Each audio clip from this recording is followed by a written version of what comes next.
आफ्नो आमा बुवालाई चाहिँ जब बुझ्नुहुन्छ, उहाँको परिश्रम मेहनत बुझ्नुहुन्छ, अनि तपाईको जीवन बदलिन्छ। तपाईले यो भिडियोलाई स्किप नगरेर सुरुदेखि अन्त्यसम्म हेर्नुहोला।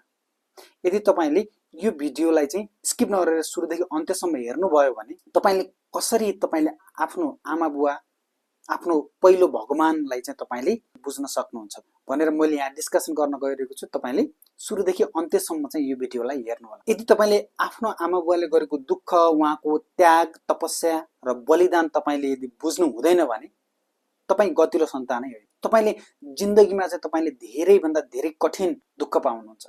त्यो भएको हुनाले तपाईले आफ्नो आमा बुवा जिउँदो भगवान हो, अनि आफ्नो आमा बुवालाई चाहिँ तपाईले जहिले पनि सम्मान सत्कार, उहाँहरूलाई चाहिँ तपाईले धेरै भन्दा धेरै चाहिँ तपाईले खुसी बनाउने चाहिँ प्रयास गर्नुहोस्, प्रयत्न गर्नुहोस्। आमा बुवाले चाहिँ आफू खाइ नखाइ, आफूले नलगाई, आफ्नो इच्छा चाहनालाई चाहिँ तिलाञ्जली दिएर, आफ्नो इच्छा चाहनालाई चाहिँ रोकेर बन्द गरेर, आफ्नो इच्छा चाहनाहरूलाई बिर्सेर तपाईलाई समाजमा, देशमा चाहिँ राम्रो व्यक्ति बनाउनको लागि कति ठुलो भूमिका छ सोच्नुहोस् त।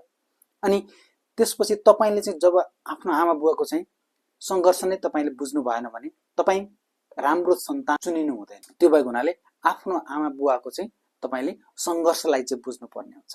उहाँहरूले गरेको योगदान, उहाँले गरेको बलिदानलाई तपाईले सम्मान गरेर उहाँलाई तपाईले एकदमै राम्रो प्रतिमूर्तिको हिसाबमा, राम्रो हिसाबमा चाहिँ लिनुपर्ने हुन्छ। अनावश्यक खर्च घटाएर तपाईँ एकदमै जिम्मेवार बन्नुहोस्। आफ्नो परिवारमा चाहिँ अनावश्यक खर्च गरेर भन्दा पनि तपाईँ एकदमै जिम्मेवार हुने। अब तपाईको आमा बुवालाई चाहिँ परिवारमा चाहिँ कुनै सदस्य चाहिँ बिरामी हुँदाखेरि जिम्मेवारी चाहिँ तपाईले बोध गर्नुपर्ने चाहिँ हुन्छ।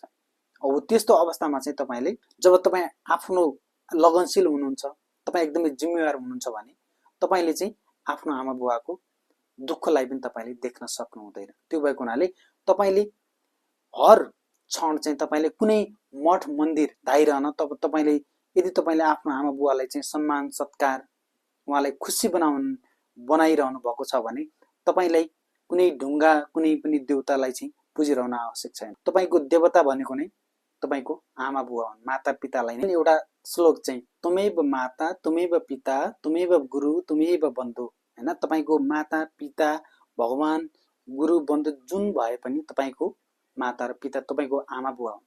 तपाईको आमा बुवालाई चाहिँ तपाईले जहिले पनि सत्कार सम्मान गर्ने गर्नुहोस्। तपाईको आमा बुवा, तपाईको घर परिवारले गरेको कठिन मेहनतको चाहिँ तपाईले मूल्य थाहा पाउनुहोस्।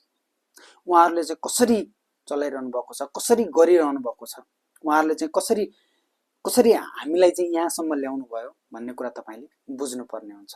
हेर्नुहोस्, जब त्यो कुरा चाहिँ तपाईले बुझ्नुहुन्छ, तपाईँ यहाँसम्म कसरी आउनुभयो, तपाईले यहाँ आउनु पछाडि चाहिँ कसको हात छ, के छ, र तपाईलाई चाहिँ कसले चाहिँ यसरी तपाईलाई हेल्प गर्यो, तपाईलाई सहयोग गर्यो भन्ने कुरा तपाईले बुझ्नुपर्ने हुन्छ। तपाईले आफ्नो भविष्यलाई लिएर तपाईँ एकदमै गम्भीर बन्नुपर्ने हुन्छ। हेर्नुहोस्, आफ्नो भविष्यलाई लिएर गम्भीर बन्नु भएन भने तपाईले कुनै एक्स्ट्राअर्डिनरी, कुनै चाहिँ भ्यालुएबल कुराहरू, कुनै राम्रो कुराहरू जीवनमा प्राप्त गर्न सक्नु हुँदैन। त्यो भएको हुनाले तपाईँ जे गर्नुहुन्छ त्यो जीवनमा चाहिँ एकदमै जिम्मेवारीपन भएर चाहिँ गर्नुपर्ने हुन्छ। आफ्नो भविष्यलाई तपाईले एउटा खेलबाड, एउटा आज यहाँ जाने अर्को वहाँ जाने लफाङ्गो तरिकाले चाहिँ तपाईले यहाँ वहाँ हिँड्नुभन्दा पनि तपाईँ आफ्नो लक्ष्यमा रहेर काम गर्नुहोस्।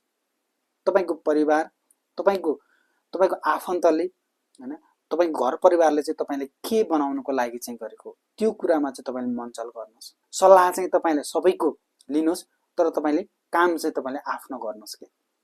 तपाईलाई के मन पर्छ, तपाईँ कुन ठाउँमा चाहिँ तपाईँ बेस्ट फिट हुनुहुन्छ, हैन, तपाईको चाहिँ भिजन के छ, हो त्यसमा चाहिँ तपाईले फोकस गर्नुहोस्। घर परिवारले तपाईले सपोर्ट गर्नुहुन्छ र त्यो सपोर्ट गरेको कुरामा चाहिँ तपाईले एकदमै एप्रिसिएट गर्नुपर्ने हुन्छ। अनि आफ्नो आमा बुवा अथवा आफ्नो घर परिवारलाई चाहिँ तपाईले एकदमै खुसी दिने प्रयास गर्नुहोस्।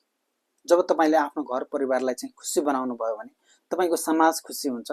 जब तपाईको समाजलाई चाहिँ खुसी बनाउने कोसिस गर्नुभयो भने तपाईले पुरै देश अनि देशपछि पुरै संसार नै खुसी हुन्छ। त्यो भएको हुनाले त्यो खुसी हुनको लागि तपाईले आफ्नो परिवारलाई खुसी बनाउनको लागि पहिला तपाईँ आफूमा हुनुपर्ने हुन्छ।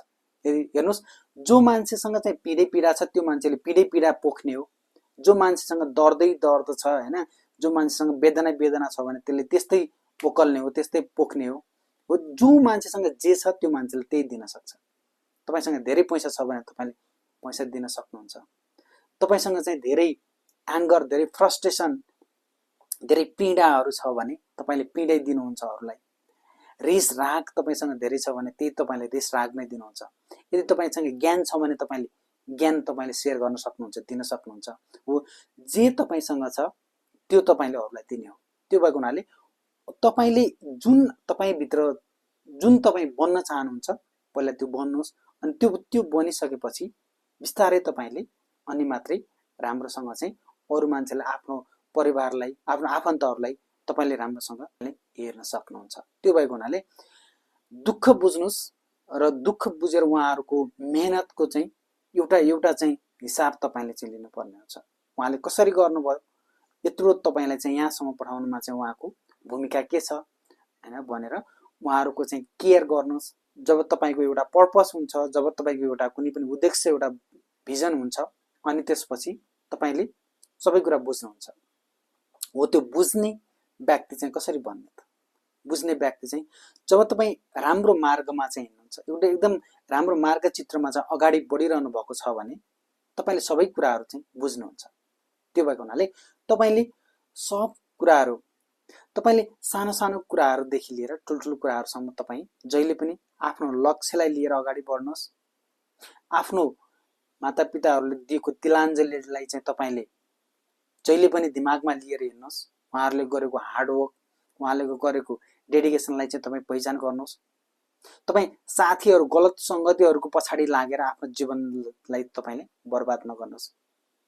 हेर्नुहोस्, तपाईँले साथीको लयमा लागेर कुलतमा, जाँड रक्सीमा, यस्तो कुरामा फस्नुभयो भने तपाईँले आफ्नो परिवारलाई, तपाईँले आफ्नो घरलाई, तपाईँले आफ्नो मातापितालाई चाहिँ कहिल्यै पनि तपाईँले रेस्पेक्ट गर्न अथवा उहाँको दुःख तपाईँले, मातापिताहरूको, आमा बुवाहरूको दुःख तपाईँले कहिले बुझ्न सक्नुहुन्न। त्यो भएको हुनाले तपाईँले कुलत, जाँड रक्सीको ठाउँमा चाहिँ तपाईँले साथीको लयमा लागेर हैन, तपाईँले चाहिँ लफाङको तरिकाले हिँडेर, आवाराको तरिकाले हिँडेर तपाईँ कुनै ठाउँमा पनि पुग्ने होइन। त्यो भएको हुनाले तपाईँ रेस्पोन्सिबल बन्नु, उत्तरदायित्व बन्नुहोस् आफ्नो परिवारप्रति, आफ्नो समाजप्रति, आफ्नो आमा बुवाप्रति तपाईँ उत्तरदायित्व हुनुहोस्। तपाईँ जिम्मेवारीको बोध तपाईँले हुनुपर्ने हुन्छ। अनि मात्र तपाईँ एकदमै राम्रो पुत्र चाहिँ कहलाउनुहुन्छ। नत्र भने तपाईँ लफाङ्ग, आवारा टाइपमा चाहिँ जानुहुन्छ। यदि तपाईँ राम्रो पुत्र अथवा पुत्री बन्न चाहनुहुन्छ भने तपाईले जहिले पनि आफ्नो आमा बुवाले गरेको योगदानलाई सम्झिनुहोस्, बुझ्नुहोस् र उहाँलाई खुसी बनाउने प्रयास गर्नुहोस्। अनि यसैमा तपाईको भलो छ, तपाईको पनि खुसी हुन्छ। आफू भलो त जगतै भलो भने, आफूले चाहिँ भलो राम्रो काम गर्नुभयो भने सबै कुरा चाहिँ राम्रो हुन्छ। यदि तपाईले यो भिडियो कस्तो लाग्यो, यदि राम्रो लाग्यो भने तपाईले मेरो च्यानललाई सब्स्क्राइब गरेर मसँग जोड्न सक्नुहुन्छ। धन्यवाद।